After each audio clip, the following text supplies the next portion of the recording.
hasta el final del camino. Esperemos que no todos Como, como informados. cometer errores es humano, diría yo. Sí. Muchas gracias, doctor. Es cierto, inclusive algo del acto está involucrado aquí. Importante corregir en el camino y no quedarse ahí bloqueado e inhibido, Ah, no sé, pues buscando explicaciones o sacando excusas. eso es Entonces es importante. la neurosis obsesiva. Sí, sí, sí, sí.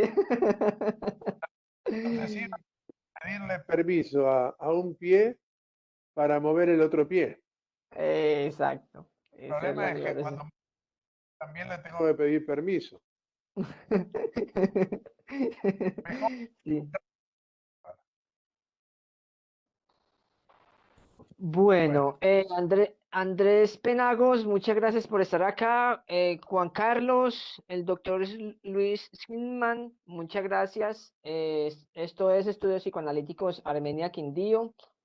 Quiero leer acá una introducción de qué es Estudios Psicoanalíticos Armenia Quindío. Este grupo se establece con el objetivo de reunir a los interesados por el psicoanálisis para estudiar la obra de Freud, Lacan y otros, y avanzar en las elaboraciones teórico-clínico-prácticas.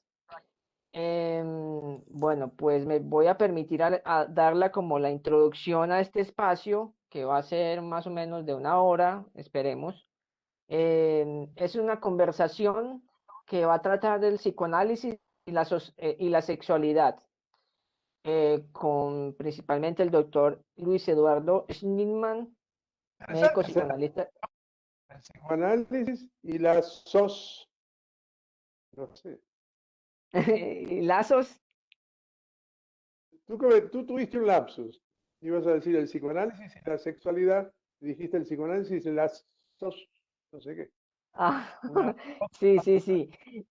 Tal vez porque este tema no es un tema fácil, para mí específicamente.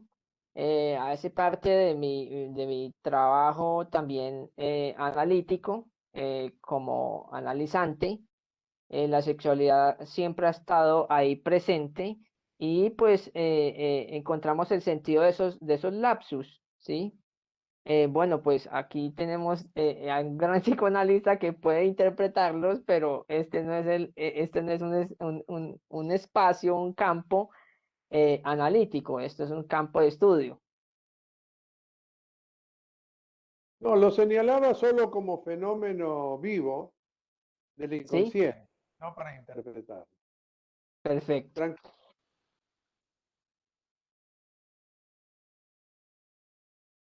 Bueno, bueno, muchas me voy gracias. a portar bien, me voy a callar.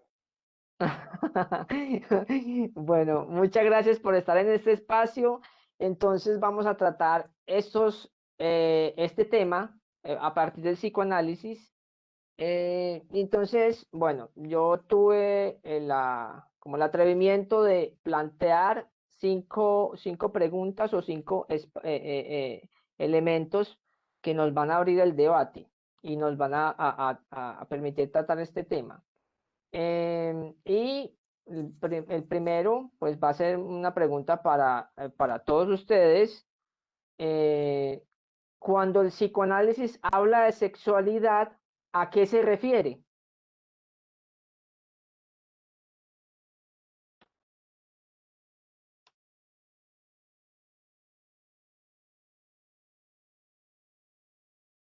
¿Las vamos tomando una a una o hacemos toda la lista de las cinco primero? Bueno, pues las puedo leer las cinco y vamos despejando. ¿Te parece, doctor? Sí, sí, sí, no sé a los Ok. demás.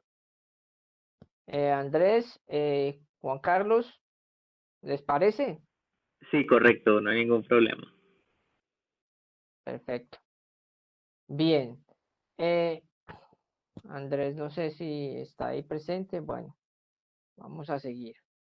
Llamamos sexual a toda conducta que a partir de una región erógena del cuerpo, boca, ano, ojos, voz, piel, etcétera, y asentándose sobre un fantasma, procura cierto tipo de placer. Esa es como una premisa del libro El placer de leer a Freud de Juan David Ignacio.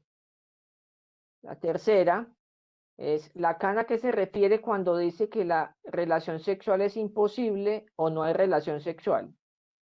Solo hay relaciones sexuales sustitutivas, evitando el incesto, diría Nacio.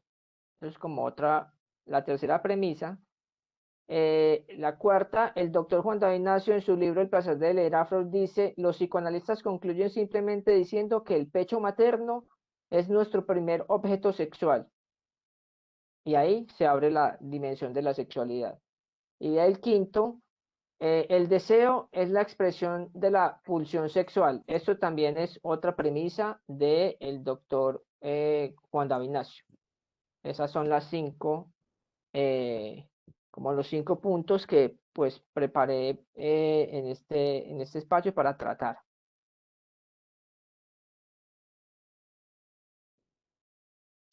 Ahora sí podemos mirarlos. El deseo es la expresión de la pulsión sexual, decía la quinta. Decía la quinta, sí. Dice Juan David Nacio en su libro El placer de leer a Freud. Sí. Ahora, se me ocurre algo de eso, ¿no? El deseo en la teoría psicoanalítica,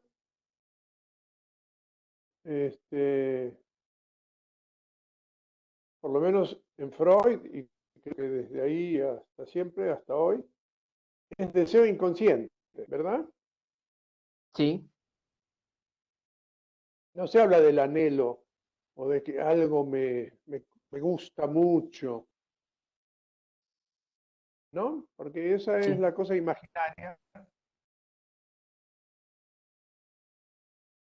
que es un efecto del deseo, pero el deseo en sí es inconsciente. Ujú. Entonces, Damasio dice, el deseo inconsciente, le agregaría yo, es una expresión de la pulsión sexual. Ujú. Bueno, complejo porque también habría que interrogar el término pulsión, o si no, lo damos por entendido. Y es difícil, difícil dar por entendido ese término. Término. Yo conozco psicoanalistas que se han pasado décadas persiguiendo en Freud el concepto de pulsión. La pulsión es sus destinos, por ejemplo, ese famoso artículo de Freud, ¿no? Pero bueno, este, además, desde Lacan al tema de lo que se ha traducido en las obras de Freud, eh, por lo menos en la primera traducción de los 3 tomos de López Ballesteros, ¿no? Se Ujú. lo traduce como instinto. Se habla de instinto, cuando Freud nunca habló de instinto. Entonces ahí se empieza a complicar el concepto de pulsión, porque Freud habló justamente de pulsión. Y Lacan ahí le agrega la idea de que el deseo inconsciente es una, dice él en inglés, o algún autor inglés, que Lacan lo toma, es una deriva, ¿no? Ujú. Es una deriva. Creo que en inglés la palabra era drive. Es un derivar. Navegar es preciso, dice el famoso Nelson Arantes de Nascimento, el cantautor de la bossa nova brasilera de Bahía, noreste de Brasil. Él tiene un famoso canción que dice navegare è preciso, ¿no? Vivere o viver now è preciso. Es decir, navegar es preciso, vivir no es preciso. Eh, yo no sé si lo cita alguien, pero a mí siempre me parece que pensar en estas cosas, ¿no? La deriva. Entonces la pulsión y el deseo inconsciente tienen que ver con una deriva. Se podría pensar, ¿no? O empezar a pensar. Y como una deriva, un algo que viene y va, navegar, dice el poeta, navegar. Un algo que viene y va, que deriva, algo sin dirección. Algo que deriva es algo que no tiene dirección.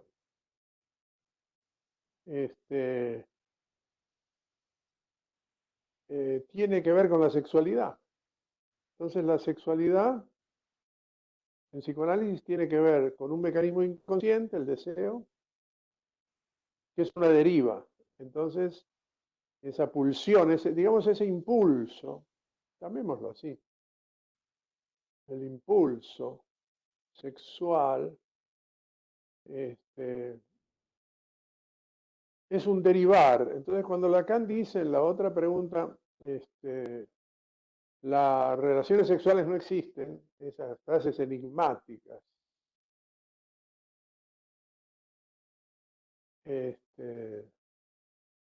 uno dice, ¿qué querrá decir? ¿No? Evidentemente no se refiere a la cópula anatómica, sino algo simbólico de la sexualidad. ¿Y qué es lo que no existe?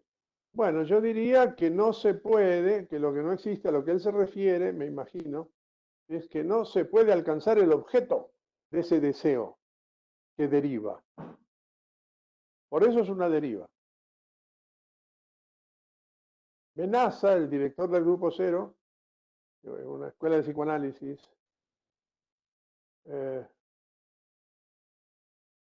él solía decir del deseo inconsciente que el objeto del deseo es desear, ¿no? Cosa que encaja con la idea de algo que se mueve sin objeto. No es que no haya objeto, pero no es algo que se pueda alcanzar. Me imagino que Lacan se refiere a algo por ahí cuando dice las relaciones sexuales no existen, ¿no? No existe algo que uno pueda alcanzar de ese anhelo, no, de esa deriva, de ese impulso. Y a mí se me ocurre también de tu primer pregunta, ¿a qué se refiere la sexualidad en psicoanálisis? A mí se me había generado una pregunta basada en tu iniciativa de esta conversación de hoy, Carlos, que es, este, uh, ¿por qué es tan fundamental la sexualidad en Freud? O siempre hemos tenido esa impresión, ¿no? No sé ustedes. Yo, muchos. Sí, sí. Más allá de la clínica, donde uno dice, bueno, si una persona tiene una represión de su sexualidad, eso es un síntoma de una determinada dificultad psicológica, quizás una cierta patología, no sé, como que la represión sexual, ¿no? También eso puede considerarse que desde la época de Freud, que es la de la sociedad victoriana, que está marcada por las patologías de la represión, mientras que las patologías actuales, post-lacanianas, como modernas, posmodernas, la cosa rara en que vivimos, no están marcadas por la represión, más bien al revés. Parece que la patología es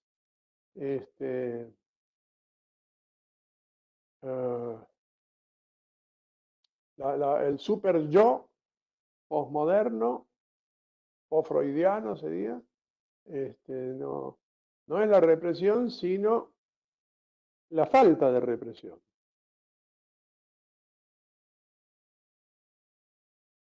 Pero bueno, son cuestiones que, bueno, está bien complejizar las preguntas, pero volviendo al principio de tu pregunta, ¿qué se refiere con sexualidad a la teoría psicoanalítica y por qué Freud le da un lugar tan fundamental?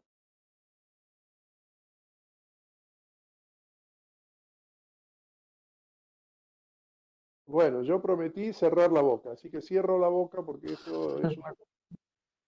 Sí, es una pregunta que a partir de la que yo planteo, tú la complementas como por qué es tan importante la sexualidad en Freud.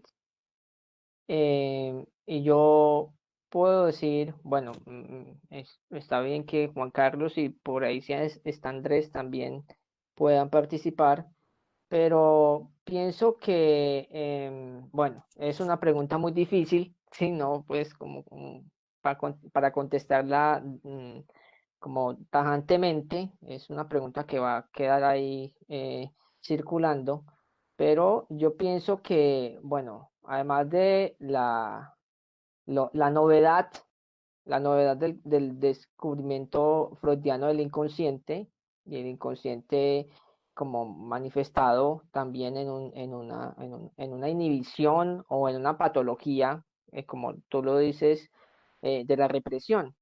Y es por ahí bueno, en tres ensayos de una teoría sexual, Freud también comienza a mirar, los tres ensayos hablan de las aberraciones y de cómo es el desarrollo de el niño al principio, pues del niño que además Freud no estaba viendo en ese momento niños, ¿sí? Pero sus pacientes de alguna manera le hablaban de una historia que remitía a la infancia. Entonces, yo pienso que es importante la sexualidad para Freud a medida que es un descubrimiento. Además, claro, la época también era muy represiva, reprimía las manifestaciones de la sexualidad y eso no necesariamente las hacía desaparecer, porque pues el ser humano ha sido sexual de alguna manera siempre, o al menos desde lo orgánico, ¿sí? Pero después, yo pienso que para Freud es importante la sexualidad a medida que es un mecanismo que impide el desarrollo normal, entre comillas, de un sujeto, porque es cuando se da cuenta Freud por ejemplo, en las histéricas que se están enfermando porque han tenido un trauma o porque han tenido un dolor frente a esa vivencia sexual, que es cuando a él ve como importante ese elemento. No sé, Juan Carlos, Andrés, ¿qué piensan? Pues referente al tema, sí es bastante complejo definirlo y pues yo me uno a sus comentarios. Realmente pues yo también pienso que por ahí va la cuestión, aunque eh, también pensaría que, que también, no sé si tal vez esto será muy lacaniano, pero también hay que denotar que también está la parte de la sensualidad, ¿no? Más allá de la sexualidad, evidentemente Freud le da una importancia válida a cómo es este desarrollo sexual en el niño, la vivencia del neurótico y la histérica en cuanto a la configuración de su estructura, que si mal no recuerdo, el neurótico cuando hay una vivencia infantil en cuanto a su sexualidad la vive con complacencia. Eso lo haría técnicamente entre paréntesis, un obsesivo según recuerdo, y en cuanto a la histeria, se vive como una especie de obligación, más no con complacencia, como en el caso del neurótico, y eso lo haría una histérica.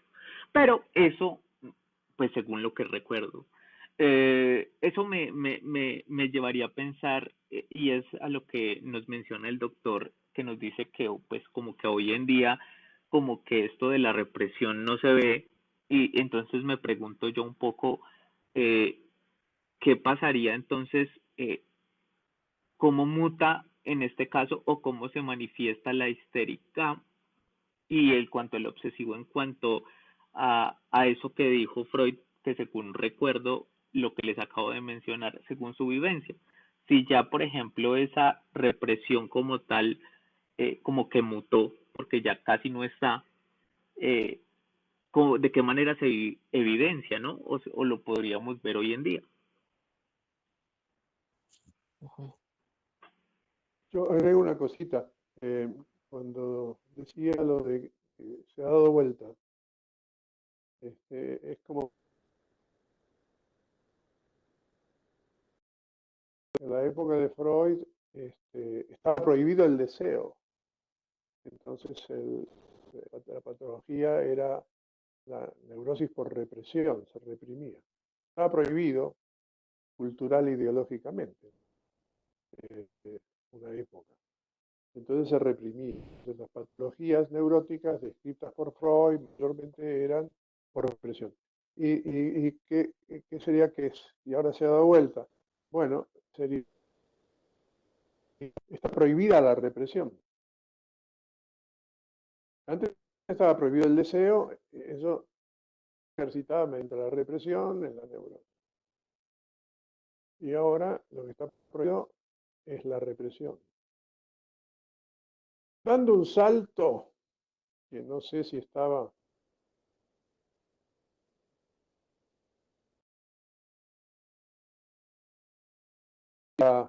lo que sucede en lo simbólico, entonces en los tiempos presentes, podría tener que ver con la psicosis.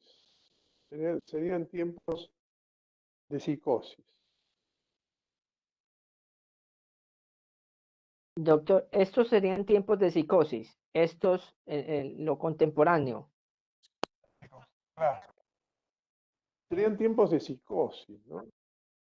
Los actuales. Esa es una hipótesis, ¿no? Para pensar.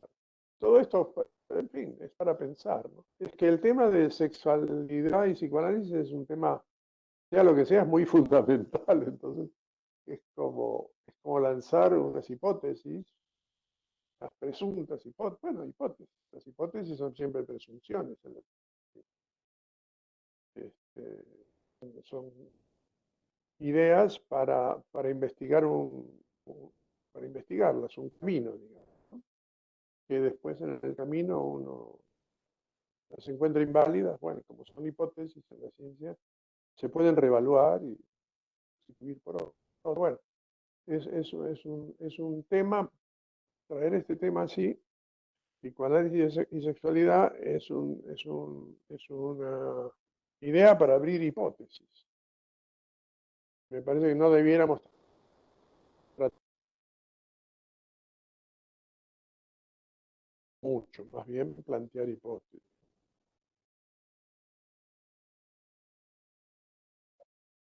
Sí, es cierto, pues no todo está dicho y una hipótesis es un intento de explicación de algún fenómeno que puede ser, como lo dices, doctor, revertible y debatible de alguna manera, ¿sí? Em, sí, es una cosa muy importante lo que nombras ahorita y es que como si se diera vuelta al planteamiento freudiano, inclusive el trabajo de Freud, ¿sí? El trabajo de Freud que fue frente a la represión, más que todo, no diciendo que no existe represión en este momento, pues porque existe represión, yo siento que es una cosa constitutiva del sujeto. Claro, la represión como función psíquica, eso no es lo que ha cambiado, eso está. Exacto, viene desde afuera, la represión es una represión más, no, ahorita esa represión que viene desde afuera de lo social ha cambiado. La represión en tiempos freudianos era la que se imponía desde lo social. Ahorita, por ejemplo, con los contenidos de la sexualidad siendo evidentes, por ejemplo, la industria pornográfica que mueve tantas cosas, Es como un legitimar que todo se muestre, ¿sí?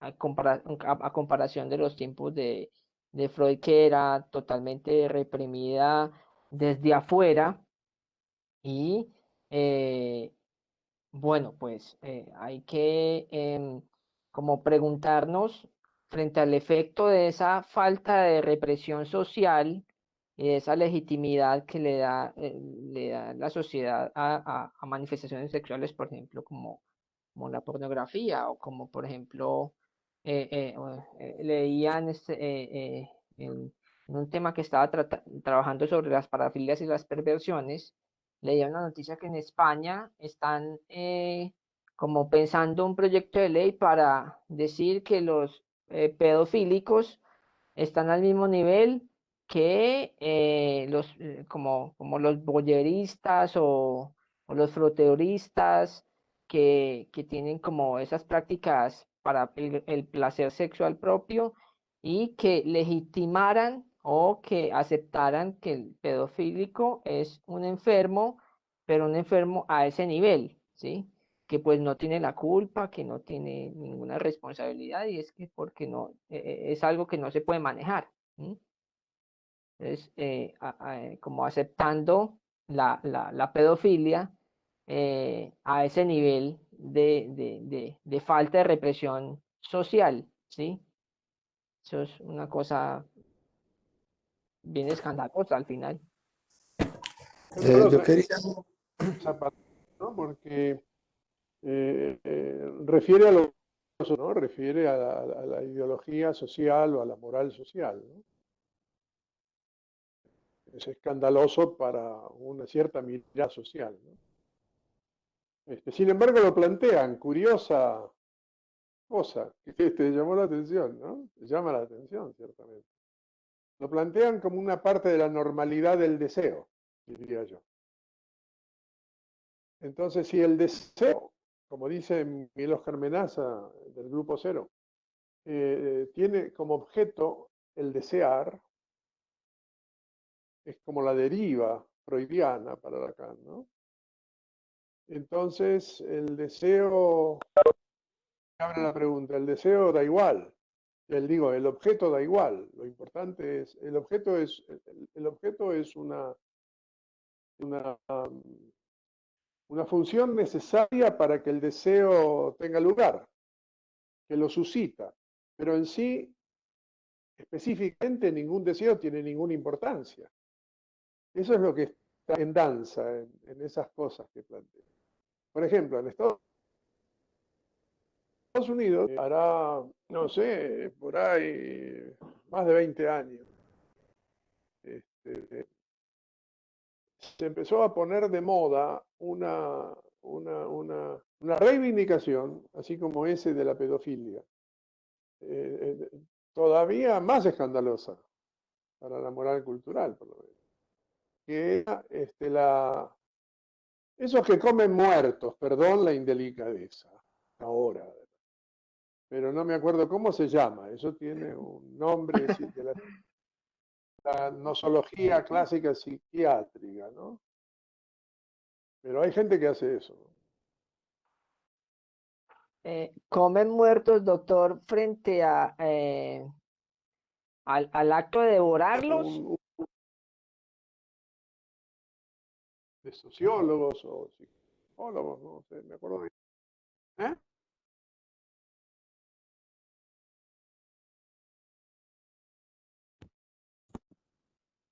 ¿No? Porque si no hay, se me ocurre que viene pensando desde una posible fundamentación teórica en esto del concepto de deseo inconsciente, donde el objeto es una mera función necesaria, pero no importante en sí. No importa cuál sea el objeto, se diría. Yo no sé si esto es así, pero a mí me sugiere que de esos descubrimientos del deseo inconsciente y del psicoanálisis se pueden llegar a plantear. En fin, a mí me parece pensar de la realidad que tiene que ver con la ética, y por qué no con la moral, ¿no? Con unas normativas de convivencia que son, este, que es ahí donde se han de poner los límites. No, no todo es el mecanismo intrapsíquico, porque entonces uno podría decir que el asesinato también está chévere, ¿no? ¿Por qué? Si todo da igual, es un poco la confusión posmoderna, ¿no? La que está danzando. A mí me parece que el posmodernismo es un error, por decirlo todo un poco demasiado rápido, ¿no? En el sentido de que se entendió el concepto de la relatividad del objeto, desde estas cosas que hablamos en la teoría psicoanalítica, justamente, como la justificación de cualquier cosa. Entonces se inventó una época donde cualquier objeto es bueno siempre que dure poco tiempo, ¿no? El posmodernismo. Cualquier cosa, haga cualquier cosa. Bueno, eso le viene bien al consumismo, al sujeto consumidor, a la cuestión del esquema del capitalismo salvaje, del neoliberalismo, ¿no? Hagamos, dice el pensador neoliberal, o el pensamiento, hagamos una concepción económica que además de plantear un modelo económico, plantea un modelo de sujeto, que sería el sujeto sin inconsciente, sin pensamiento, donde la única conciencia sea el consumo, ¿no? Los objetos. Entonces, si cualquier objeto da igual, consumamos más objetos, porque entonces el Lamborghini me dura solo una semana. Uy, demasiado, qué aburrido, una semana no, que dure un segundo. Entonces, ahí nos encontramos ciertas cosas que desde lo social, yo pienso, ideológico, ético, moral, es donde hay que poner los límites. Entonces me parece que se tomaron el concepto de deseo inconsciente en una idea que la llevaron a multiplicarla al infinito, cuando, cuando no está eso en el pensamiento, en la teoría del inconsciente. El inconsciente es una concepción dinámica, mecánica, como lo que vamos a llamar, de cómo funciona el psiquismo en su fundamento, que es tan importante. Pero hacer de eso cualquier cosa en la realidad no se puede fundamentar de esa manera. Es un error epistemológico, creo. Porque ciertas cosas tendrán que ver desde límites reales, ¿no? Con lo cual uno por lo menos se calma, ¿no? Respecto a estos planteamientos. Digo, se calma porque todo es discutible, pero ya ves las cosas que se discuten por ahí. Pero yo lo llego a pensar así, ¿no? Parece que no encuentro otra manera de pensarlo. No se trata de... ¿Qué es un país donde la gente se asesina en forma masiva como Colombia y tantos, crónicamente? ¿Cuál es la hipótesis psicoanalítica? Yo tengo una hipótesis psicoanalítica. Es una hipótesis que es que son sociedades edípicas. No salieron de los 4 años de edad. ¿Por qué? Y porque allí el niño vivencia con la mayor intensidad las emociones que luego ya serán moduladas, moderadas, mucho más moderadas. Entonces, si no se vuelven moderadas es porque se quedó en la etapa de las emociones primarias intensísimas. Entonces, es una sociedad edípica. A mí me parece también escandalosa esa hipótesis, pero me da un poco de risa porque me parece verdadera, porque ¿cómo es que se matan? ¿A quién se le ocurre? ¿No? Vemos los muertos, nos acostamos con los cadáveres. ¿No? de paso está a la orden del día en la filmografía. Cosas curiosas. Son un poco las cosas, no sé, las cosas que vivimos en los tiempos actuales, porque no hay represión, está prohibida, ¿no? Entonces, me parece que se pasaron 3 pueblos, como dicen los españoles. Se pasaron, porque una cosa es que el objeto del deseo sea relativo a ciertas circunstancias dinámicas inconscientes y no sea absoluto, qué sé yo. Otra cosa es que todo vale. Es otra cosa. ¿Quién dice que hay que llegar al absoluto contrario al absoluto de la fijación del objeto? Nada se fija. No, me parece que ahí hay un salto epistemológicamente inválido. Habría que profundizar un poco, pero dicho rápido me parece así. Pero interesante eso que encontraste allí de España, ¿no? Conmovedor, nos obliga a pensar.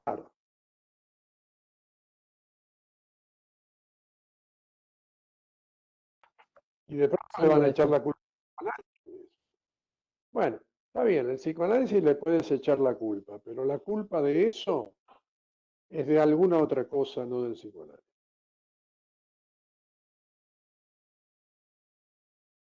El psicoanálisis es como Rusia, que a todos le echan la culpa, pero no es culpa del psicoanálisis.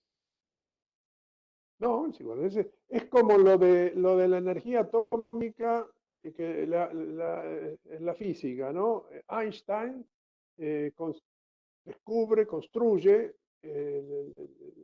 la, la ecuación de la relatividad, ¿no?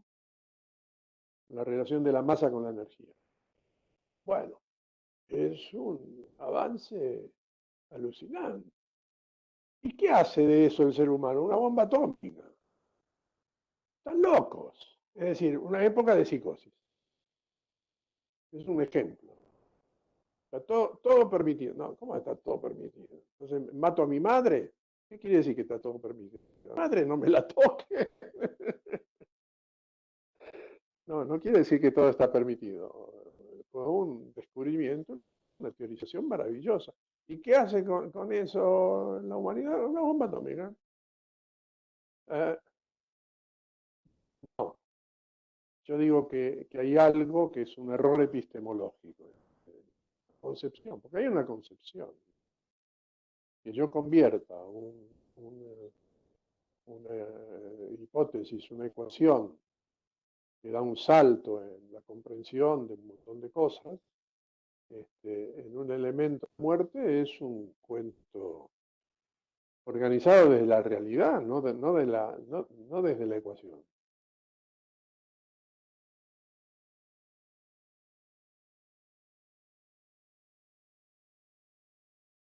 Bueno, de hecho, los grandes físicos de la época se juntaron e hicieron, cuando estaban organizando ahí, fabricando ese primer artilugio, le mandaron una carta a Truman, creo que era, no sé, el presidente de Estados Unidos, donde se estaba haciendo la investigación, quejándose, diciendo que eso no se podía hacer.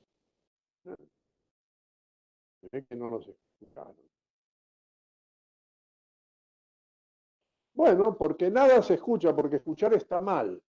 Bueno, ahí me parece que el psicoanálisis clínico está muy bueno, porque lo básico de la clínica es la escucha, digo yo, ¿no? Me parece.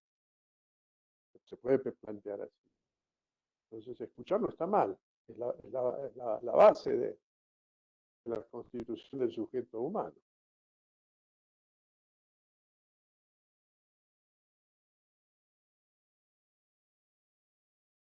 Sexualidad, volviendo al tema, y psicoanálisis. Bueno, pero yo hoy tiendo a hablar y no puedo dejar de hablar, así que el coordinador, haz algo. Gracias, doctor. Pues escucharte hablar es una cosa nos enganchas, Ah, bien importante, porque pues estamos evidentemente ante una época Bueno, cuando todo lo que acabas de decir es supremamente interesante, importante, porque es una lectura que haces de Colombia, por ejemplo, que comenzando a hablar de Colombia. Colombia como una sociedad de 4 años, una sociedad inmadura, una sociedad violenta por naturaleza. em, y bueno, pues ante esa primera premisa que tú Perdón, lanzas, corregir ¿sí? algo, que yo sé ¿Sí? que lo dije coloquialmente. No es por naturaleza violenta. No, no, no, no. Es por Ok. construcción psíquico-cultural, por historia, construcción histórica, no por naturaleza. No, por No por naturaleza naturaleza, y los de adopción como yo, no somos violentos por naturaleza. Hay de todo. ujú. Ok, es un asunto social. Sí, Ujú. social, histórico-cultural, ¿no? Cultural. Eh, Tengo una pregunta y lo voy a hacer ya mismo porque me surge. ¿Dónde está la madre de esos niños de 4 años o esa sociedad de 4 años? ¿Dónde está? ¿Cuál es la madre? ¿Qué los regula? ¿Qué los tiene qué nos tiene tan desordenados como país para matarnos?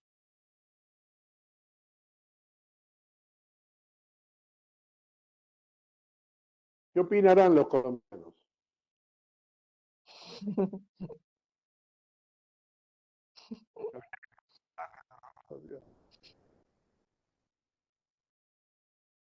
Pero Pues para mí para es mí un es problema. Sí, perdón. bien pueda, doctor, tranquilo.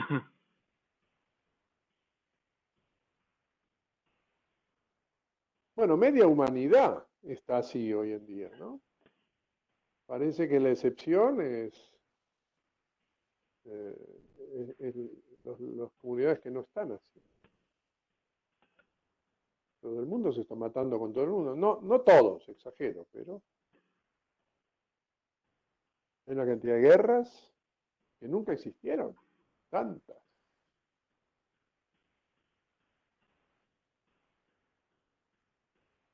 Y los deseos de más, ¿no?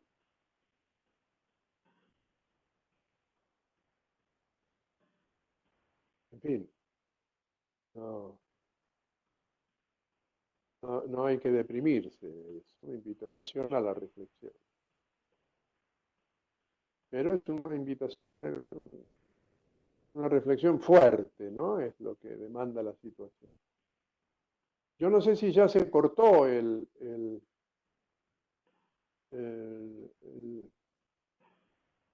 la comunicación, ¿no? No, no, aquí estoy. Aquí estamos. Sí. Sí. Alguien hacía el chiste, ¿cómo se llama? El espiritismo. ¿Estás? ¿Nos escuchas? Bueno, aquí está.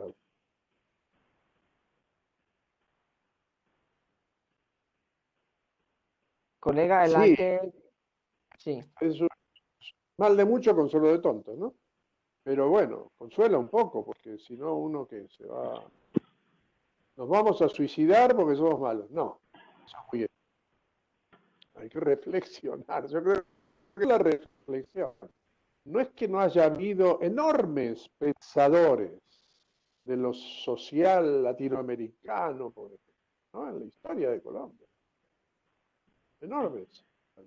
Filósofos, pensadores, filósofos. Es decir, que no es un problema de las personas, sino de que este, algo huele a podrido en Dinamarca, como dice Hamlet, ¿no? Shakespeare. Algo raro pasa. No, no, no solo en Colombia, no. Faltaba más. Por ahí somos niños de pecho al lado de otros asesinos que andan por ahí. Pero no se trata de comparar, sino es como una invitación fuerte, una fuerte invitación a una reflexión teórica. Porque no es una reflexión de opiniones, ¿qué puede ser? ¿Cómo se puede entender? ¿Cómo se puede pensar? Sí, no estamos solos. Consuelo de tontos, pero ¿qué pasa, no? Nos interesa nuestra casa, ¿no? ¿Qué pasa en Dinamarca? Hay algo simbólico, ¿no? Es una cuestión cultural histórica, es decir, simbólica. ¿Por qué hay una resistencia a la reflexión sobre el propio deseo primario de las primeras etapas infantiles, donde están clínicamente las emociones más intensas? ¿Qué será? Por ahí es una reflexión política la que corresponde a lo mejor. ¿A quién le conviene? ¿Quién gana con eso? Podría ser, ¿no? No sé cómo se coge, pero me parece que son sociedades edípicas. Yo siento que eso es un atrevimiento de mi parte. Pero bueno, como yo digo, a los argentinos nos lo tienen perdonado. Entonces, bueno, por ahí me tengo que atrever a ser atrevido, pues ya que me tocó ser argentino en Colombia. Patria a la que adoro, por eso vivo en Colombia. Nadie me corrió de ningún lado, ¿no? Estaba cómodamente viviendo en Madrid, España. Yo tengo una señora caleña, ¿no? Bueno, tiene que ver con eso. Pero, bueno, tengo una pequeña pensión del Estado español y digo, bueno, ahora que todo es online, puede serlo, entonces nos vamos a probar estar de nuevo en Colombia y estamos contentos. Bueno, uno nunca está contento. Ahora yo me quisiera ir a Japón, bueno, pero son tonterías. No, es un hermoso país. No hablo de la naturaleza física, además. Es una bella comunidad, la comunidad colombiana. ¿Quién puede decir lo contrario? Pero bueno, tiene sus patologías que comparte lamentablemente, ¿no? Mucha historia, muchas historias. Pero bueno, ¿por qué? Me atrevo a decir esa hipótesis, que son comunidades edípicas. No es que no haya gente grande, no, pero la masa simbólica es edípica. ¿Sino de qué? ¿De quién se le va a ocurrir matar al vecino? Alá. Les cuento una cosa, ya que estoy charlatán. Yo estaba en Alcorcón, que es una pequeña ciudad dormitorio cercana a Madrid en España, ¿no?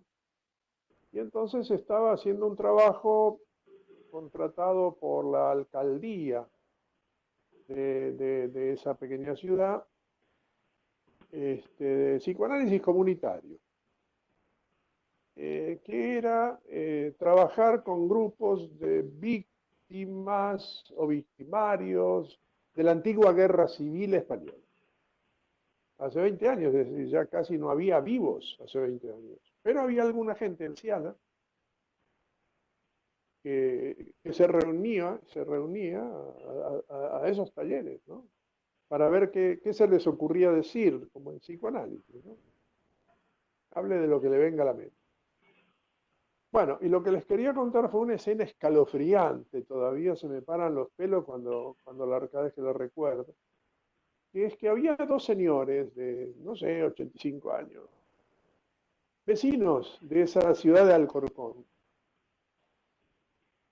que habían participado en la guerra, uno de un lado y el otro del otro, ¿no? Uno de los de Franco y el otro de los otros.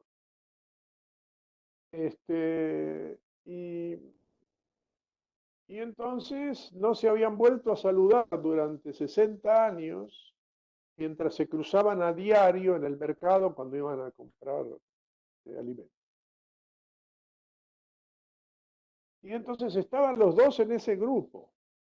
Y haciendo corto el asunto, en un momento de la conversación grupal, esos dos señores se quedan como, de pronto estaban de pie, nadie vio cómo, pero estaban de pie mirándose.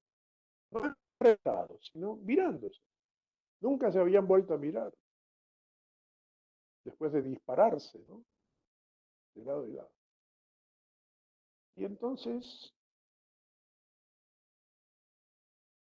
terminan acercándose y dándose un abrazo, llorando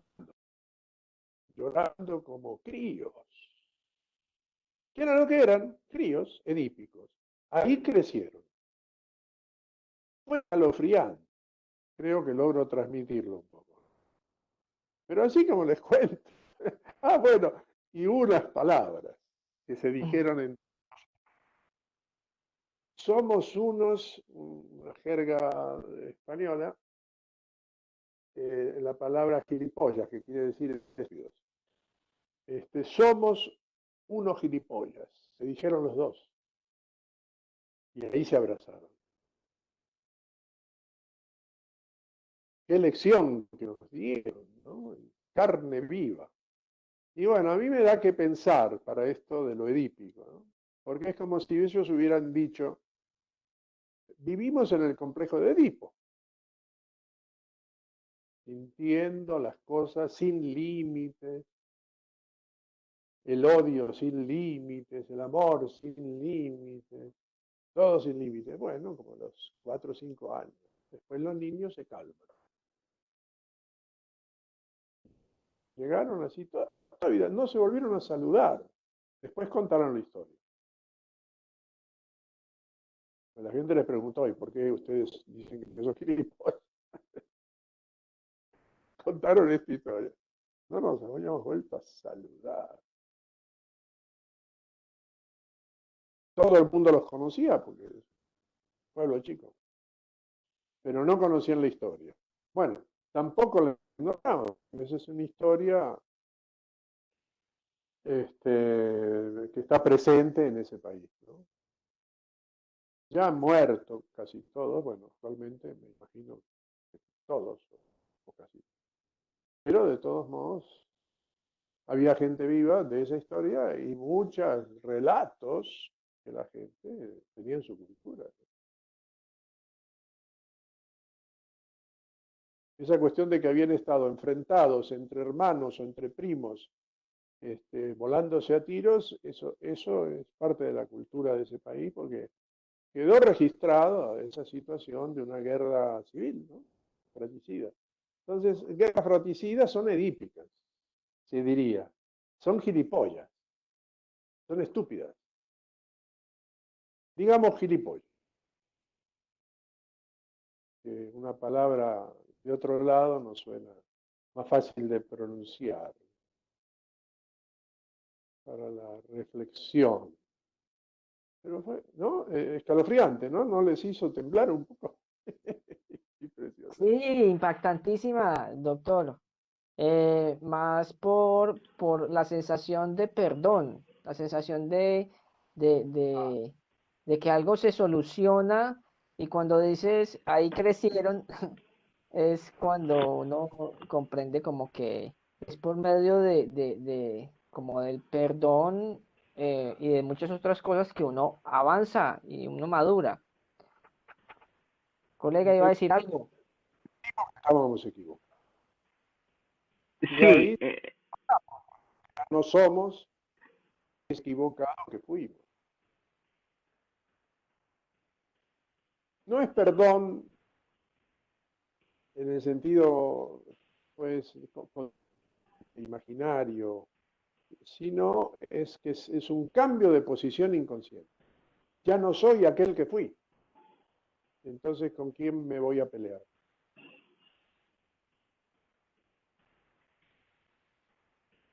Brutal.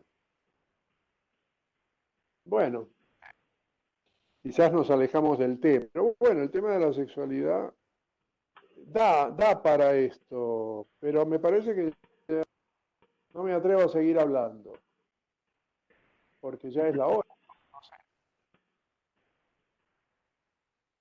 Pero se me ocurrieron algunas cosas, pero no, me parece que no. Otro día, ¿no? Estoy trabajando. Perfecto, doctor. Colega Juan Carlos, ¿iba a hablar? Sí, pues iba también a aportar un poco al tema que estábamos tratando. De una forma u otra, lo que nos Colega, ponga comenta el la cámara. doctor, lo que nos comenta el doctor un poco me hace recordar en lo de la Segunda Guerra Mundial, una Navidad, ¿no? Que estaban enfrentándose los nazis contra los aliados, si mal no me equivoco, en ese entonces eran los británicos y pararon, ¿no? En plena guerra por ser una fecha especial, que es creo que el 24 de diciembre, eh, y pararon, se abrazaron, jugaron un partido de fútbol, compartieron comida, como si nada, ¿sí? Y como que es extraño porque como que es como que, bueno, están en una guerra, pero realmente como que de cierta u otra manera como que reconocieron que obviamente fue por la fecha, pero es la fecha especial del 24 de diciembre o el 31, no recuerdo bien, pero es el hecho de suspender los ataques para unirse, ¿no? Jugar un partido de fútbol entre ellos, repartir comida, pasar una Navidad. Entonces, digamos que me recuerda un poco eso que nos menciona el doctor en su experiencia en España con los dos individuos. Es como muy parecido y hablando evidentemente de esto que él nos menciona de tal vez qué pasa, por ejemplo, con nuestro país, yo diría que también hace parte de, como él lo dice, de lo Edipo, que todavía somos niños de 4 años, y efectivamente, no sé por qué lo pensaría, que es como que también depende de como que de los padres, ¿no? Y técnicamente como que los padres son como nuestros gobernantes. Entonces, muchas veces, y también como lo dijo Hitler alguna vez, como que si uno tiene la manera de como que de manipular la masa, pues todo es mucho más fácil. Y tal vez por ese sentido, que lo tomaría yo a lo edípico, desde los padres y estos aspectos funcionales, pues es un niño si somos niños de 4 años, pues tenemos que, de cierta manera, que estamos como a cierta merced del cuidado de nuestros padres, que serían eh, políticamente hablando nuestros gobernantes, ¿no? Entonces tal vez es porque nos dejamos llevar por esos padres, teniendo en cuenta en la etapa que estamos. Es decir, somos niños que todavía como que en cierta u otra manera no sabemos reconocer como nuestros propios errores y de cierta manera, como decimos los colombianos, como que tragamos entero, ¿no? No tenemos como muchas veces esa chispa para cambiar las cosas y simplemente creemos que con el paso del tiempo todo está bien. Lo mismo pasa con la salud mental. Eh, como no es algo que podamos ir a un médico directamente y no es algo físico que se calme con un medicamento, eh, también como que creemos que, bueno, como es en mi cabeza, son mis pensamientos, son mis ideas, eh, y como llegaron solas de una u otra manera, y simplemente las pienso, pues así simplemente se van, ¿no? Es como mucho el pensamiento que ronda por culturalmente en nuestro país y en muchos de Latinoamérica. Y es Sí, como colega. simplemente como que así como llegan, así mismo se van y no hay que ponerle mucha atención a la cuestión. Y lo mismo creo que es como el reflejo de lo que pasa en nosotros como sociedad, que muchas veces como que vemos las cosas y dicen, no, eso con el tiempo pasa, con el cambio de políticos seguramente, o con un cambio de política de izquierda a derecha, como que la situación cambia, pero realmente creo que el colombiano o tal vez el latinoamericano, viendo cómo está la situación en muchos países de la región, como que somos muchas veces indolientes a lo que ocurre Colega, y de cierta manera le tenemos como cierto temor a ese cambio. muchas gracias, colega. Claro que sí. Doctor Luis Nisman, muchas gracias por la asistencia. No queremos como acortar más este espacio, alargar más este espacio para que pues puedas descansar también, puedan descansar, podemos descansar todos. Bueno, ha sido un placer y un honor, realmente. Muchas gracias, doctor. Cuando Carlos Igualmente, nos... doctor. Muchas gracias. Cuando Carlos nos diga, yo estoy encantado de seguir conversando. Muchas gracias, doctor. Es un honor para nosotros tenerte aquí en Armenia y pues por lo virtual. Un abrazo y feliz descanso y feliz Semana Santa, doctor y colega Juan Carlos. Feliz fin de semana. Igualmente, un Saludos. placer. Gracias.